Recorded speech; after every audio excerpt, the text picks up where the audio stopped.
Understanding Reef Degradation. A Guide.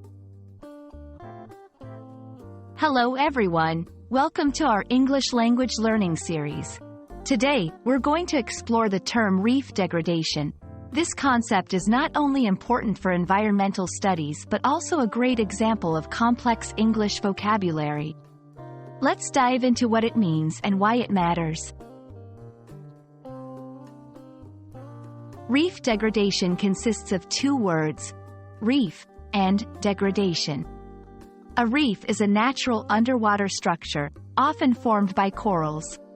These reefs are vital ecosystems in the ocean, teeming with marine life.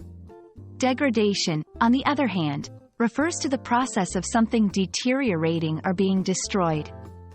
So, when we talk about reef degradation, we are discussing the decline in the health and quality of these vital underwater ecosystems.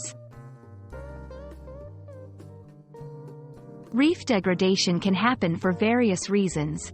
Major causes include climate change, leading to warmer ocean temperatures and ocean acidification. Another significant factor is pollution, from sources like plastic waste and oil spills. Overfishing and harmful fishing practices also contribute to the degradation of these delicate ecosystems. The consequences of reef degradation are profound.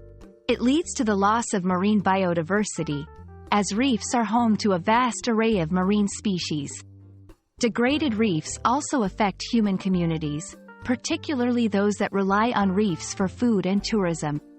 Furthermore, healthy reefs play a crucial role in protecting coastlines from storms and erosion. Efforts to combat reef degradation include conservation and restoration projects. Organizations around the world are working to protect existing reefs and restore damaged ones.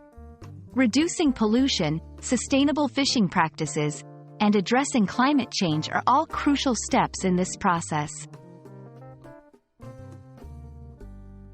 I hope this video has given you a clearer understanding of reef degradation and its significance. It's a topic that combines environmental science with complex English vocabulary, making it a perfect learning opportunity. Remember, every term we learn not only enhances our language skills but also our understanding of the world around us.